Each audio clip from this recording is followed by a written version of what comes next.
I'm working on this Panasonic PZ70 series 42-inch plasma. It's a TH-42PZ70BA. Now, normally I work on PZ80 plasmas because they have the common 10 blinks fault, and I know quite a lot about how they work, and I'm quite experienced with them. They're very reliable plasmas normally, but they do have a few well-known faults. Anyway, this PZ70 has a 10 blinks fault, and I picked it up for about 45 quid, thinking that probably be the same as PZ80, because they do have the fault with the MC modules. Unfortunately, no such luck. The MC modules weren't at fault on this one. So, next checks were various voltages, and 10 blinks code basically is detecting the 9 volt rails, the 5 volt rails, 3.3, and I think the 30 volt rail on the main board. I have to check on all those. So anyway, I check all those and they seem okay. So I'm thinking this is a bit odd. Why has it got 10 blinks fault? What's happening is it's clicking on twice initially, and then a few seconds later, fans spin up, V sustain hits 215 volts, the VDA does not rise, then we get click off, fan stop, and TV shuts down with 10 blinks. And I'm thinking, okay, so what could that be? Because all the voltages are steady, and they're steady for about 3 or 4 seconds, and there's nothing really wrong there. And the fans are spinning, so it's obviously trying to start. So I'm checking around all this processor here, which is the main microcontroller. It's the system controller. That's what controls the power light, and it decides what error code to output. And all the inputs to it are fine. So I'm going, what's that? Last technicians who had a look at this said mainboard, so I kind of trusted they may have had some insider knowledge or something, and I ordered a mainboard for this, 34 quid, thought it was worth a shot. Unfortunately, no. I put the mainboard into it, and same fault, exactly the same, all the inputs are the same, and I'm reasonably sure this mainboard's okay, because they do test them. This company I bought it from do test them. So, I'm thinking, where else could this fault be? So, I get my scope out. Scope's a very useful device for TV repair. Now I spent 300 odd quid on this, but in the number of parts and time it saved me. If I'd used this from the start, I would have figured it out straight away. But anyway, that's a lesson learned for later. Here's the TV sub on signal. This is a signal that the main board produces to tell the power supply to come on. Now there's several things to notice about this. Okay, first of all, it's low. There's a bit of noise on it, so ignore that for now. It's low, then it goes high, which basically tells the main rails, the 15 volt and so on, and the V sustain. I think this might be actually the TV main on, but anyway, it tells the main voltages to come up, and it's staying high, and it's saying, okay, all fine, all fine. We've got this little glitch here. Now, that glitch is deliberate. It's on my part. I tried to detect something. What I tried to do is I put the grounding lead of my scope near the relays on the power supply board, which is this thing. Okay, I put it near these relays, and the idea was, when a relay turns off, you get a little spike from it, a little current arc, and that produces a bit of interference. So I'm using my scope here basically to sense 2 signals, and by picking up that extra interference, it tells me exactly when the relays are clicking off.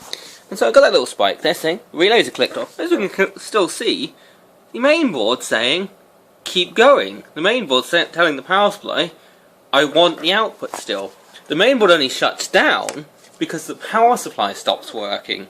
And that's what's causing the 10 blinks. When the 15 volts from the power supply drops out, the 10 blinks error occurs because, like, the 9 volts or the 5 volts or whatever stops working on the main board.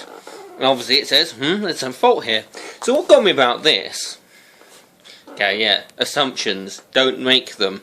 But I did. And the assumption I made with this was that the faults on these PZ70s are the same as the PZ80s. So if there was a fault with the power supply which caused it to shut down the 15 volts, I would get a 2-blink code. But I didn't. I got a 10-blink code.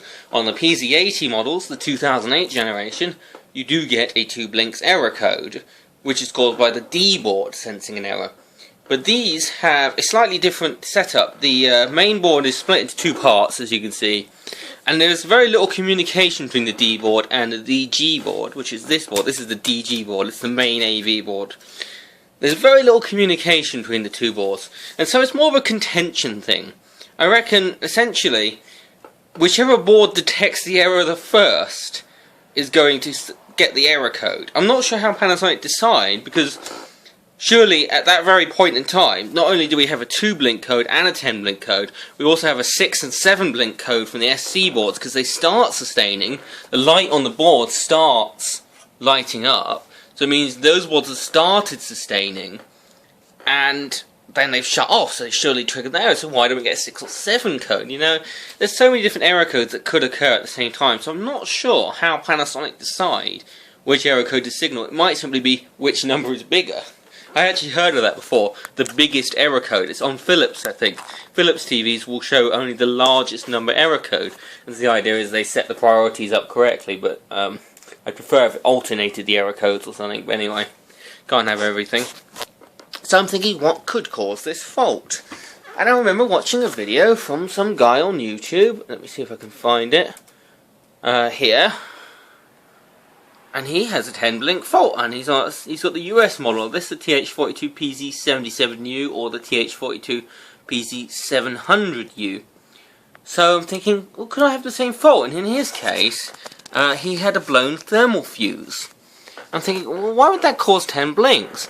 Well, if you follow the circuit here, this is the VSUS rail, right here, and we have these two little resistors, and we go through this thermal fuse inside the transformer, and we go along here, and we keep going along, and we keep going along the schematic, and if you follow that line carefully, you see it goes to SUS out, right there.